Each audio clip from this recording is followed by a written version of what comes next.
स्वागत है आपका आपके अपने YouTube चैनल नॉलेज आर्ट्स में। आज हम भारतीय षडांग के बारे में पढ़ेंगे। चित्र षडांग।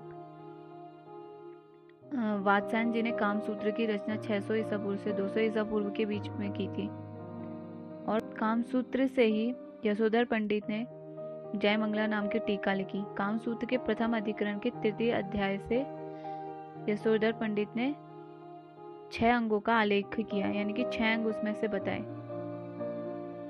भारतीय षडांग का भारतीय चित्रकला में काफी अधिक महत्व है। बिना इसके चित्र पूरा नहीं समझा जाता। इस प्रकार से राजस्थान के जयपुर ने चित्रकला में अपना एक महत्वपूर्ण स्थान बनाया है, क्योंकि वहाँ के अधिकतर कलाकार इसको फॉलो करते थे।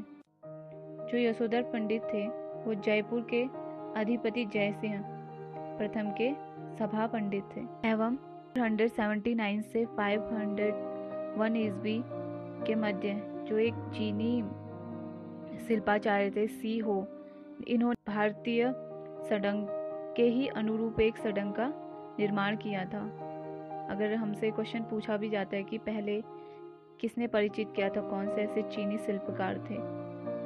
एवं हमारे भारतीय तो चित्र को जीवित रूप से समझते थे। चित्र के 6 अंग बताए गए हैं: रूप, भेद, प्रमाण, भाव, लावण्य, योजनम, सादृश्य, वर्णिका, भंग। इनका चित्र में अधिक महत्व अथवा इनके बिना, अगर किसी रूप भेद के बिना या प्रमाण के बिना चित्र को पूरा नहीं समझा जाता। षडांग की रचना प्रणाली को ध्यान में रखते हुए पर यह ज्ञात होता है कि चित्र को षडांगकार ने एक जीवन शक्ति की अभिव्यक्ति समझी। बिना इसके चित्र में एक जीवन की कल्पना करना बहुत मुश्किल है, यानी कि वो चित्र जो है कंप्लीट नहीं है। और जब एक चित्रकार चित्र बनाता है और एक चित्र को देखने वाला, दोनों को ही परस्पर उसमें जो चित्र में वो क्या अभिव्यक्त करना चाह रहा है, उसकी अभिव्यक्ति दोनों को ज्ञात होनी चाहिए। और एक चित्रकार का यही लक्ष्य होता है कि वो भारतीय षडांग को चित्र में व्यक्त करे, उसको उसके चरम लक्ष्य तक पहुंचाए। और भारतीय षडांग का जो पहला अंग है वो रूप भेद। रूप भेद से तात्पर्य ये है कि किसी भी आकृति या उसकी विशेषताओं में उनके भेद से अवगत होना। वैसे तो एक चित्रकार बहुत सारी आकृतियां बनाता है, लेकिन अगर हम उनमें भेद ही नहीं कर पाएंगे या चित्रकार उस भेद को बता ही नहीं पाएगा, जैसे अगर वो एक स्त्री का चित्र बना रहे हैं तो उसमें उस स्त्री के गुणों को, उसके भेद को वो बनाएगा, तब जाके उस चित्र को, उसके रूप को, उसके रूप भेद को समझा जाएगा कि हाँ ये एक स्त्री का चित्र है और एक पुरुष का चित्र है। और उसके वो स्त्री जो है एक जननी, एक माँ, उसके कैरेक्टर में अगर वो दिखाई जाए तो वो क्या है, उसका रूप भेद। रूप अनंत और असीम है। रूप का साक्षात्कार 2 प्रकार से किया जाता है। पहला तो एक हम देखकर और दूसरी अपनी आत्मा से। अगर हम देखते हैं और उस चित्र को समझते हैं तो उसे हमारी आत्मा समझती है। हम आंखों से देखते हैं और उस चित्र में वो चित्रकार अपने भावों से क्या उसको व्यक्त करना चाह रहा है, उसको समझने के लिए हमें आत्मा से उसको हम समझते हैं एक प्रकार से। इसलिए चित्र को समझने के लिए आत्मा और चक्षु दोनों का ही बहुत महत्व है।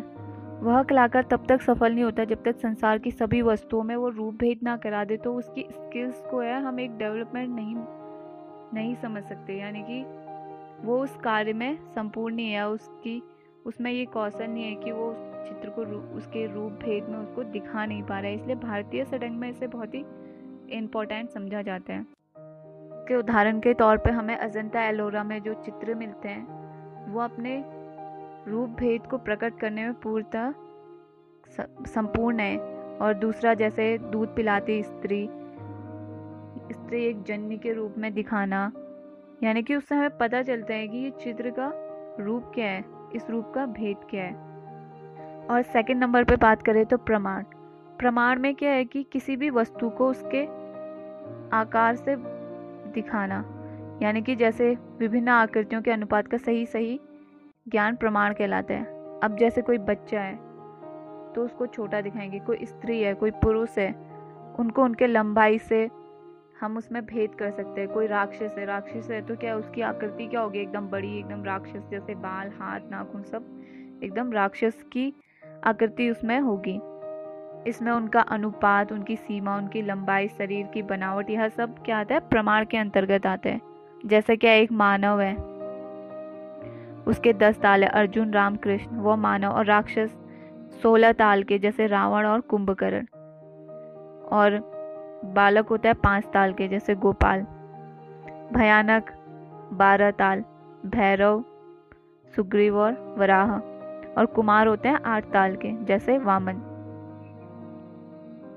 इन तालों को प्रकट करते हुए कहा गया कि पुरुष का शरीर चेहरे की लंबाई का 7.5 गुना होना चाहिए, और जबकि स्त्री के शरीर उसके चेहरे के 7 गुना होना चाहिए। मनुष्य व देवता के भेद को प्रमाण द्वारा ही चित्रित किया जाता है।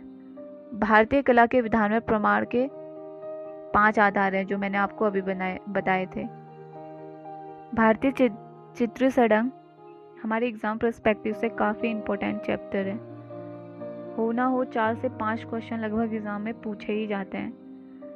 इस वीडियो में मैंने सिर्फ रूपभेद और प्रमाण की ही बात करी है। नेक्स्ट वीडियो में भाव, लावण्य, योजन, सादृश्य, वर्णिका, भंग की आगे बात करेंगे, और लास्ट में इससे संबंधित कुछ महत्वपूर्ण क्वेश्चन को सॉल्व करेंगे। इसलिए मेरे साथ वीडियो में आगे बने रहिए। अगर आपको वीडियो पसंद आया तो वीडियो को लाइक, चैनल को सब्सक्राइब करके अपना सपोर्ट बनाए रखें। मेरे वीडियो को एंड तक देखने के लिए थैंक यू। मैं इसी नोट पे अपने वीडियो को एंड करना चाहूँगी। रूप भेदा प्रमाण्य भाव लावण्य योजनम सादृश्य वर्णिका भंग इति चित्र सडकम। Thank you.